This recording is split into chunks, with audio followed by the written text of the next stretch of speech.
Suyo na lang po. Ilan po? Isa lang? Sila ang binansagang hari ng kalsada. 8.9 milyong pasahero ang umaasa sa mga jeepney kada araw sa Metro Manila. Pero ngayon, naharap sila sa matinding pagsubok. Dahil na rin sa tila, walang prenong pagtaas ng presyo ng produktong petrolyo. Sa bilang mo ba ngayon sa kinita mo, mga magkano mauwi mo? 280 lang. Anong mararating yung 280 mo? Nasa ilong bigat. Gano'n. Maging ang ibang driver, ramdam din ang epekto nito. Hindi lang aray, ouch pa. Talagang masyadong mahal na. At may ilang tuluyan ang tumigil sa pasada. Lumilit ang kita nila, gawa ng sa gasolina na lang pumupunta. Dahil sa nangyayaring krisis sa krudo, mapipilitan na bang igarahe ng mga tsuper ang sasakyang kanilang pinapasada? Dito! Thank you!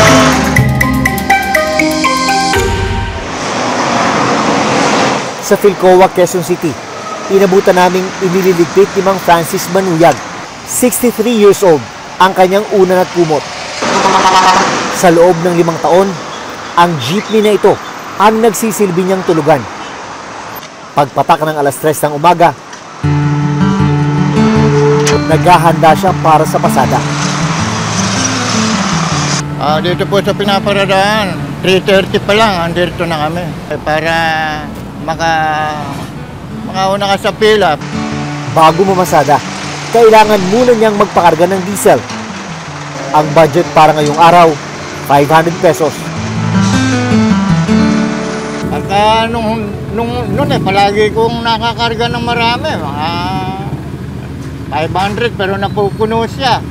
Ngayon wala eh. Biyahing Philcoa, Pantranco, Quezon City ang kanyang ruta.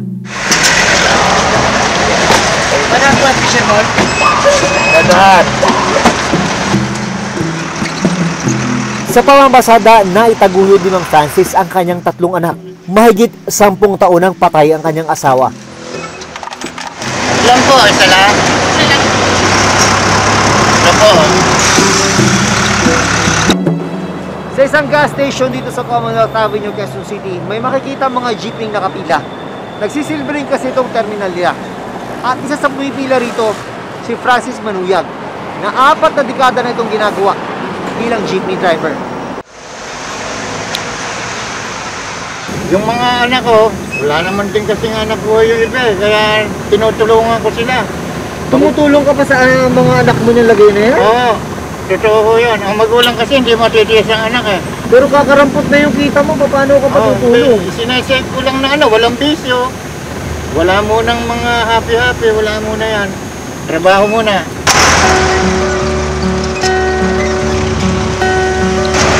Suyo na lang po. Sa bilang mo ba ngayon sa kinita mo, mga magkano mauwi mo? 280 lang. Anong mararating ng 280 mo? Yun nga. Nasa ilong bigat. Gano'n. Mag-ulam na lang na hindi ganong masarap. Napansin ko meron kang saging dyan. Eh yan eh, pang ko naman, pang ano ko yan pagka nagugutom ako. Kasi hindi ko naman kayang bumili ng tinapay. Ito kasi mura lang ito. 4 pesos lang ito eh. Mga ilang ganito, ito yung lagi mong ano. Oo, yan ang lagi kong dala-dala. Mas mabigat sa ganyan eh. Ito na raw ang pinakamahirap na dinanas niya bilang isang jeepney driver. Sa alaala mo, ito na ba pinakamatinding pagsubok bilang driver? Ito na sir. Kasi ang tagal kong hindi nakabiyahe, 2 taon halos. Buti nga nakabalik kami ngayon, kahit pa paano. Ang matinding pagsubok yung pandemic. Ayun o, talaga naman. Pagkatapos ng pandemic, hindi kayo nakabiyahe, di ba, nung pandemic? Hindi. Nung nakabiyahe kayo, ito ang sumalubong sa inyo. Ayun naman, yung pagtaas naman.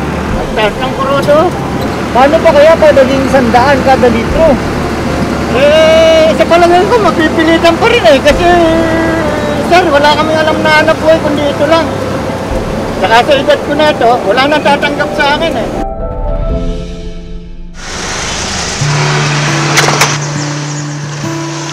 Pagpatak ng alas 12 ng tanghali, nananghalian muna si Mang Francis. Sa karinderyang ito siya dumidiskarte para makatipid. Kadalasan kong order dito, kalahati lang. Makalating na ulam, tsaka isa't kalating kanin para may karga yung sigmura kahit papano. Hindi yung dating mga kinakain na 2 ulam, wala na yon. Makalipas ang 9 na oras sa kalsada, gagarahin na si Mang Francis.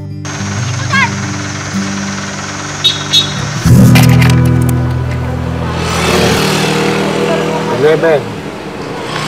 1-1. 1-1? 1-1 na? 1-1 yan. Tapos ito pa. Tapos yan, 1,300 ang kinita ko. 1,300 ang kinita mo. Boundary mo magkano? 300. Yung crudo malaki, 800. Total 200 na tira sa'yo? Ang halos maghapon na hirap sa pamamasada. Kapalit lang ay 200 piso. Kung si Mang Francis makakapahinga na. Ang jeepney driver naman na si Joel Lopez, 43 years old, nasa kalsada pa rin kahit 15 oras na siyang namamasada. Kulang pa raw kasi ang boundary at kita niya sa araw na ito. Sinamahan ko siya sa pamamasada. Mga anong oras ka ba nag-uumpisa? Pag nakapila na ako ng alas 3, mga 4:30 na umaga, ako pa akong makalakad. Pag sa umaga kasi, sir, medyo mabilis. Nung gabing yon, mailap ang pasahero. Kaya nangangamba na siya kung makakaipon ng pang-boundary. Ito yung mapait na realidad sa kalsada. Rush hour ngayon, kung maasa si Joel na marami siyang makukuha pasahero. Pero tingnan nyo naman, napakabakante ng upuan. Walang pasahero, napakamahal ng crudo. At matapos ang higit 24 oras sa pamamasada, nag-uwi si Joel ng 500 pesos. 300 piso rito, pinambili ng bigas para sa kanyang asawa at 3 anak. Kung pinita ko 300 o 500, o yung 300, bilhin yung bigas. O yung 200, yun ang pang-ano ng ulam. Bukas, aalis ako, babiyay ulit ako, yun ang matitira ulit nila yung 100. 2 sa 3 anak nila Joel ang babalik sa face-to-face classes. Iniisip ni Joel ngayon kung paano niya ito matutustusan. Kaya, mamayang madaling araw, sasabak siya ulit sa kalsada. Kung sina Francis at Joel, tuloy pa rin at lumalaban.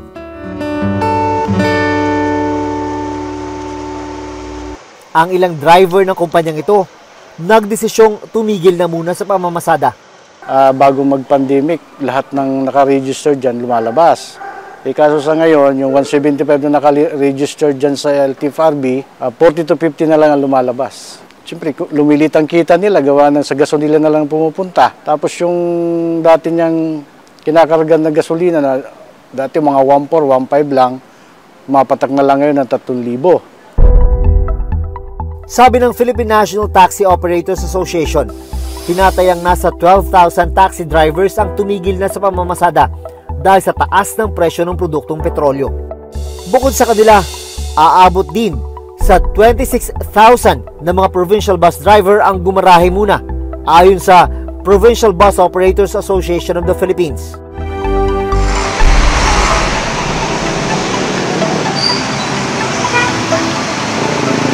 Nangangamba rin ang bus driver ni si Carlos Rusen, 32 years old, sa posibilidad na tumigil muna sa pamamasada ang kanilang operator. Baka hindi na po magpabiya yung mga may-ari ng bus kasi wala na nga kinikita yung bus. Kung kinikita lang ng bus, 2,000 lang araw-araw. Dati ang diesel namin, 5,000 lang. Kalahati mahigit yung nadagdag. Ang kita niya ngayon na 1,000 pesos kada biyahe, malayong malayo sa 3,000 pesos na take-home pay niya noon. Kulang po yun. Bigas lang, magkano na. Kulang pa. Hindi lang aray, ouch pa. Talagang masyadong mahal na. Ito lang hanap buhay namin. Kailangan pagtiyagaan. Mula noong pumasok ang 2022, 24 na beses nang nagtaas ang presyo ng produktong petrolyo. Kung noong January 2022, nasa 64.58 pesos ang kada litro ng gasolina, ngayong June 2022, pumapalo na ito sa 88.33 pesos kada litro. Ang diesel naman na nasa 54.20 pesos kada litro noong Enero, mabibili na ito sa 88.15 pesos kada litro ngayong Hunyo. Sa ibang lugar, umabot na ito sa higit 90 pesos. Ano nga ba ang dahilan dito? Sa pandemic na to, bumagal na bumagal ang mundo, walang activity, walang gumagalaw, walang sasakyan, walang mga nagkatrabaho, puro sa bahay. So mga manufacturing companies, walang nangangailangan ng power. So itong demand na to nung tumaas at nung nagkaroon ng sudden surge pangangailangan, siyempre kukunti, nagmahal ngayon ang presyo. But what is worse right now is the Russian-Ukraine problem because Russia is exporting to the entire world around 5 million barrels a day. So imagine mo yun na nawala sa merkado. Dahil dito, may mga panukala ang pamahalaan para masolusyonan ito. Isa na rito, ang pagbuhay muli sa Oil Stabilization Fund. Kasi bago 1998, ang presyo ng oil regulated. At during that time, meron yung sistema sila na yung Oil Stabilization Fund. Pag tumaas, kinukuha nila dito yung pondo para i-cover at babayar nila sa mga oil suppliers. Hindi ang tao ang nagbabayad. Pero ayon sa Philippine Institute for Development Studies, ang pagpapatuloy ng fuel subsidy para sa mga pinakaapektadong sektor ang mas mainam na solusyon sa ngayon. Sa lahat ng sektor na gumagamit ng oil, 59% ang transport sector. Sa ngayon, ang pinaka-effective para sa akin na pagtugon dito ay targeted relief sa pamamagitan ng mga pantawid na subsidiya at saka yung tinatawag nating ayuda. Ang maganda sana, mas pabilisin pa ang pamimigay nito, ang pagdidistribute at mas malawak pa, i-expand pa at mas generous sana ang amount. At tayo ay nag-shift towards a fuel subsidy system which is being implemented by the Land Transportation Regulatory Body, okay, and LTFRB. Ramdam na ramdam ang epekto ng pagtaas ng presyo ng produktong petrolyo. Pero pinakaapektado ang mga taong nasa sektor ng transportasyon tulad nina Francis, Joel at Carlos. At ngayong wala pa rin kasiguruhan kung huhupa ang pagtaas ng presyo. Sana naman daw ay matulungan sila para malampasan nila ang krisis na ito. Ako si Jun Veneracion at ito ang Reporter's Notebook.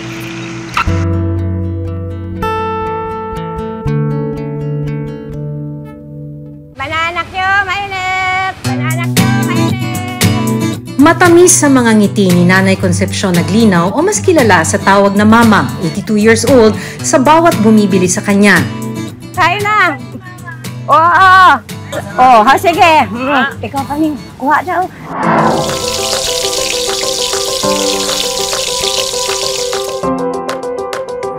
Bagay na bagay sa inilalako niyang Banana Q at Kamote Q. Banana Q, mainit! 65 taon nang nagtitinda dito sa Escolta si Mamang. Ay, banana Q, mainit! Pero ang kanyang matatamis na ngiti, unti-unting tumatabang dahil sa mahal na mga bilihin. Banana Q, mainit! Ay, banana Q, mainit! Lalo na ang pangunahing sangkap sa mga tinitinda niya, ang asukal.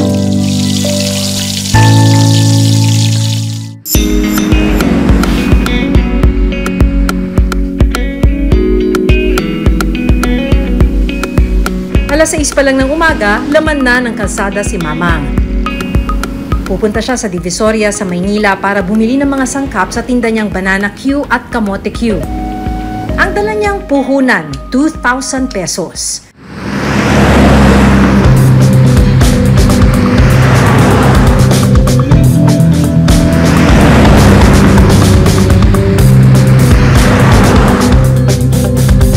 Agad dumiretso si Mamang sa bilihan ng saging na saba at kamote.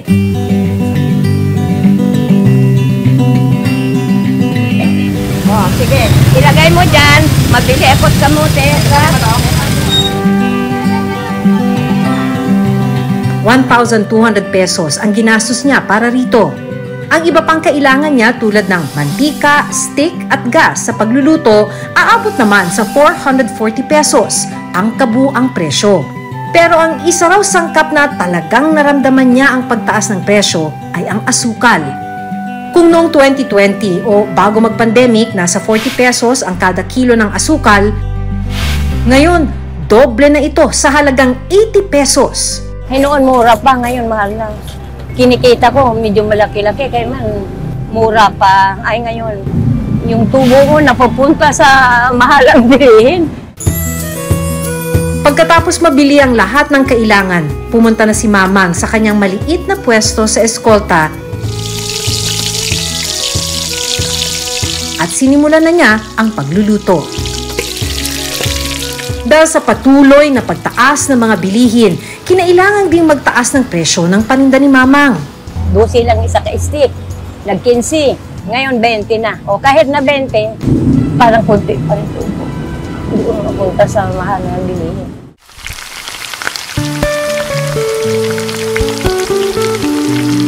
Isang daang stick ng banana Q at ilang plastic ng kamote Q ang ilalako niya ngayong araw. Aba, masarap dito, mahangin-hangin. Banana Q, mainit! Ang pagtitinda ang ipinantaguyot ni Mamang sa kanyang 6 na anak. 20 taon na ang nakararaan mula nang pumanaw ang kanyang asawa. Ay, banana Q, mainit! Banana Q kayo! Tinutulungan naman daw siya ng mga anak pero gusto pa rin ni Mamang na kumita ng sariling pera. Nakapagpaaral ako ng mga anak ko. Siyempre, binabaunan mo sila. Kung minsan yan, ibayad mo sa tubig, bayad mo sa ilaw. Noon, mura pa ang hanap ang bilihin. Kahit pa paano, nakipon ako ng pera. Kahit kubo-kubo lang yung bahay ko. May sarili akong bahay. Talagang binabalik-balikan daw ang paninda ni Mamang. Ayan ang original dito, titinda saging, maliliit pa kami.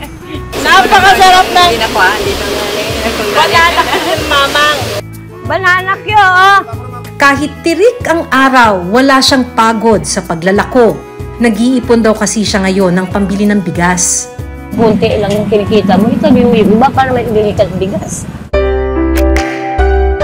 Ngayong araw, 500 pesos ang kinita ni Mamang mula sa 8 oras na pagtitinda. Ang kanyang hiling, sana naman bumabang presyo ng mga sangkap na ginagamit niya tulad na lang ng asukal.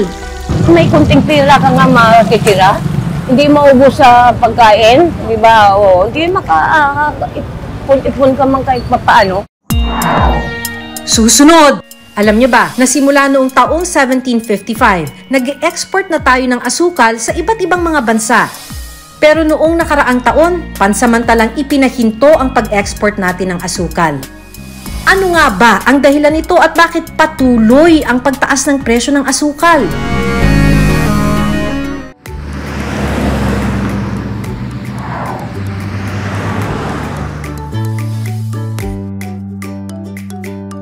Tulad ni Mamang, pagbebenta rin ng pagkain tulad ng iba't ibang kakanin ang sumalba sa pamilya ni Charlene Eligwe, lalo na nung kasagsagan ng pandemya.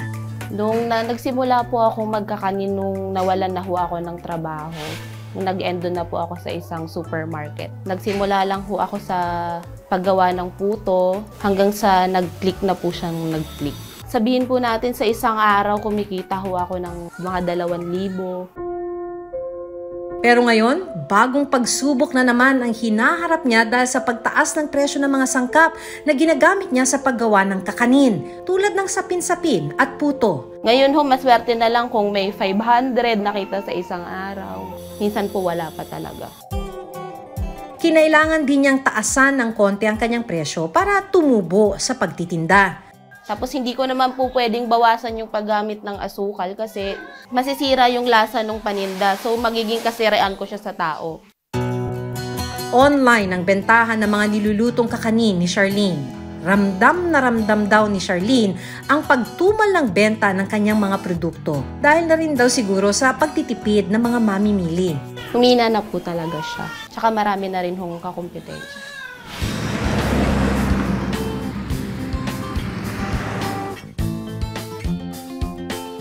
Asukal din ang isa sa mga pangunahing sangkap ng mga tinapay at pastries ng panederyang ito sa Quezon City. Bestseller daw nila dito ang ensaymada at mga cake. Ang asukal hindi pwedeng wala sa bakery, saka hindi pwedeng mahal. Pag walang asukal, walang lasa, di ba?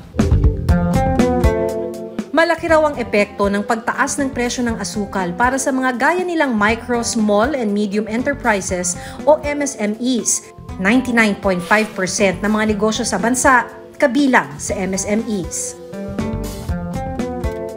Sigurado ako, libo-libong mga negosyo sa Pilipinas na nasa panaderya, nasa pagkain. Kami, maliit na bakery kami, yun ang pinakamasakit, ang mga tinatawag na micro and small enterprises. Alam niyo ba, na simula noong taong 1755, nag-export na tayo ng asukal sa iba't ibang mga bansa. Minsan na rin tayong naging top sugar producer sa Southeast Asia. Pero noong nakaraang taon, pansamantalang ipinahinto ang pag-export natin ng asukal. Kinailangan na rin nating mag-import ng asukal dahil sa pagbaba ng produksyon nito sa bansa. Ano nga ba ang dahilan nito at bakit patuloy ang pagtaas ng presyo ng asukal? Ayon sa Sugar Regulatory Administration, ang pagtaas ng presyo ay epekto pa rin ng pananalasa ng bagyong Odette sa Mindanao. Way back December, as you are aware, we had this Typhoon Odette. Because during the typhoon, there were 3 refineries that got damaged, 2 of which had major damages on their machineries, and 1, yung warehouse nila na damaged. So, hindi po sila makapag-refine at saka wala silang mapaglagyan.